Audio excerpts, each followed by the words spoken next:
Europe 1. Il est 8h17, Patrick Cohen, vous recevez ce matin le ministre de l'Agriculture et de l'Alimentation. Bonjour Stéphane Travers. Bonjour. L'homme des lobbies agrochimiques, la voix de la FNSEA et de l'agriculture productiviste, celui qui contredit et étouffe Nicolas Hulot. Ça vous agace de lire et d'entendre tout cela à longueur de débat, Stéphane Travers? Oui, c'est agaçant parce que ça ne correspond pas à la réalité, à ce que je suis et à la manière par laquelle je travaille. Moi, je souhaite concerter, je reçois toutes les organisations syndicales, tous les partenaires agricoles et c'est par la concertation, la discussion, le dialogue que l'on essaye de construire des politiques publiques qui soient efficaces. Et donc moi je réfute bien évidemment ce genre d'accusation, mais si vous voulez, moi je suis à ma tâche. Voilà. Bon, alors on va parler des dossiers. D'abord le bio que vous voulez développer. Je rappelle que vous voulez doubler en gros les surfaces agricoles consacrées aux cultures biologiques d'ici 5 ans, 15% de surfaces bio et 20% de produits bio dans les cantines. Or les sénateurs en commission viennent de retirer cet objectif de la loi agriculture et alimentation au profit des produits locaux, des circuits courts. C'est du bon sens ou pas ? Mais écoutez, moi je crois que c'était important de noter que nous avions besoin d'apporter plus de produits bio dans la restauration collective et nous avions souhaité donner des chiffres précis pour pouvoir se donner des objectifs et les respecter. Et moi je constate ce que les sénateurs ont fait. Nous allons être en débat en séance publique au Sénat la semaine prochaine et j'espère pouvoir les convaincre de revenir à un meilleur état d'esprit sur ce sujet, de revenir à notifier les pourcentages d'agriculture biologique dans la restauration collective. Parce que c'est important, parce que nous devons porter un message de confiance sur l'agriculture biologique. Et vous aurez à répondre à la question, quel sens ça a de faire venir du bio qui a parcouru des centaines de kilomètres ou davantage? Oui, parce que quelle est la définition exacte d'un circuit court? Un circuit court, c'est un acheteur locale et un vendeur. Mais entre cet acheteur et ce vendeur, il peut y avoir des centaines, des milliers de kilomètres. Et donc ce que nous avons besoin, c'est de structurer une offre en agriculture biologique. Donc on a besoin que plus d'agriculteurs puissent se convertir à l'agriculture biologique, donner des chiffres qui vont permettre de remplir les objectifs et faire en sorte que, parce qu'il y a une demande forte de nos consommateurs, eh bien de répondre à cette demande des consommateurs en fournissant des produits issus de l'agriculture biologique. Donc par principe, le bio, c'est toujours mieux que les productions locales? Non, je ne dis pas ça, parce que vous avez des productions locales d'excellente qualité, vous avez des AOP, des AOC, mais je crois qu'il ne faut pas opposer les deux. Les deux sont complémentaires. Nous pouvons travailler dans la restauration collective, vous fournir en agriculture biologique sur un certain nombre de produits, mais vous pouvez aussi vous fournir sur des produits laitiers, par exemple, avec des AOP, des AOC qui sont d'excellente qualité. Le bio, c'est toujours écolo, Stéphane Travers? Mais le bio, aujourd'hui, il est partie intégrante de la société et on est dans une société aujourd'hui qui tient compte de son environnement et qui veut laisser une trace environnementale la plus propre possible et nous sommes concentrés sur cette tâche. Si je vous pose cette question, c'est parce que la question s'est posée récemment à Bruxelles à propos d'un produit très utilisé dans l'agriculture biologique, le sulfate de cuivre dans la viticulture. Avec la chaux, ça forme la bouillie bordelaise. Or, l'Agence sanitaire européenne considère ce produit comme toxique pour les agriculteurs, les consommateurs, les animaux, les sols où le cuivre s'accumule. Est-ce que la France soutient le renouvellement de l'homologation du sulfate de cuivre? Écoutez, il va falloir trouver des trajectoires, en tous les cas, sur le sulfate de cuivre comme sur les autres substances. Ça veut dire quoi? Que ça pose un problème? Eh bien, oui, ça pose un problème aujourd'hui parce que comment est-ce que nous allons faire en sorte que celles et ceux qui utilisent aujourd'hui ce type de produit dans l'agriculture biologique ne soient pas mis au pied du mur? Donc il va falloir, comme pour le reste, trouver des alternatives qui soient crédibles. Il va falloir créer des groupes de travail, emmener avec nous la recherche, l'innovation, les instituts techniques.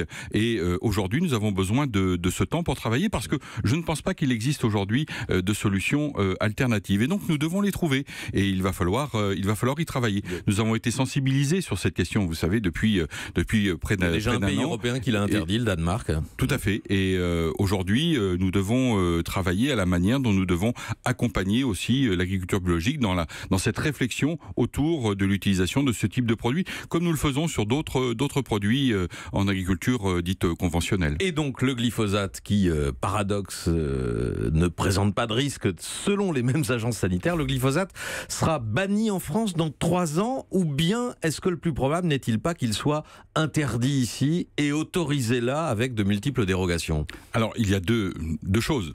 Il y a d'abord une réponse européenne qu'il faudra apporter, c'est-à-dire qu'au niveau européen nous avons 5 ans bien évidemment.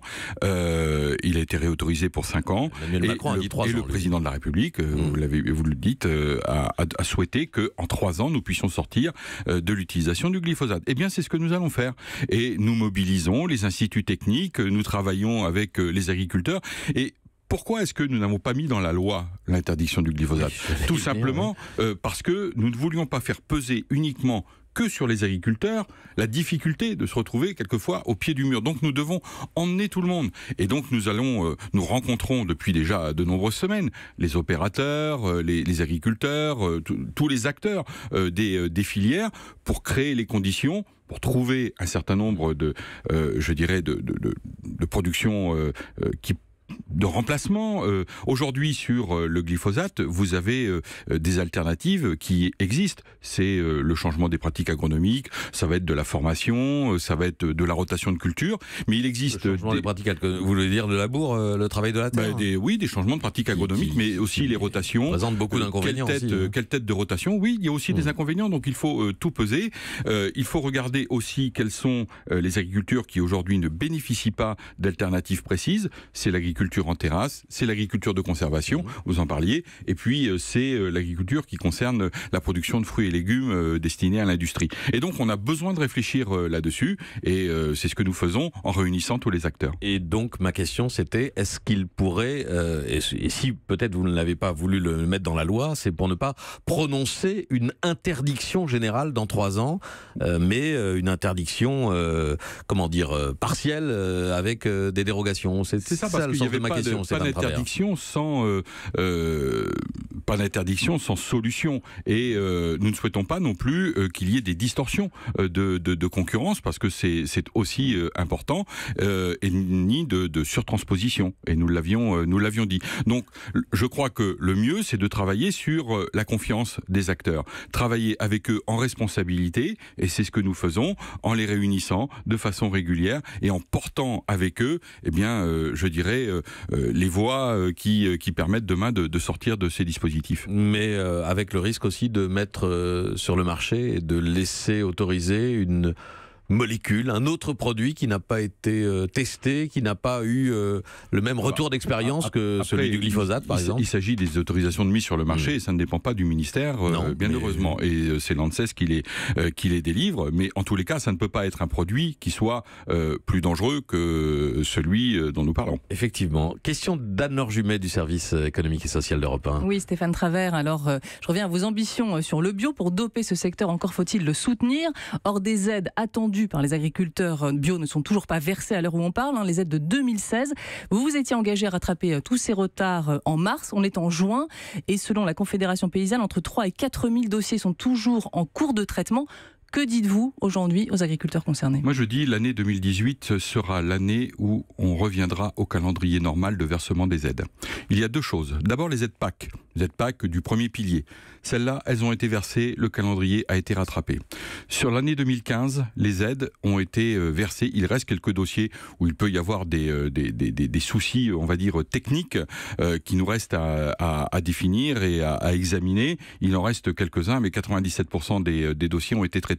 Sur l'année 2016. Alors sur l'année 2016, nous sommes en cours de traitement. Les paiements ont commencé sur l'année 2016 et je rassure ceux qui ont pu vous dire qu'ils n'avaient pas été indemnisés. Ces indemnisations vont arriver d'ici le mois de juillet. Donc il y aura un rattrapage. Il y aura un rattrapage. 2018, nous aurons rattrapé tout notre retard. Mais ils en ont un peu assez d'entendre des calendriers qui sont sans cesse reportés. Mais je le sais parfaitement parce que je sais que c'est une décision. Nous avons fixé un calendrier lors de à mon arrivée au ministère il y a 1 an, le 21 juin dernier.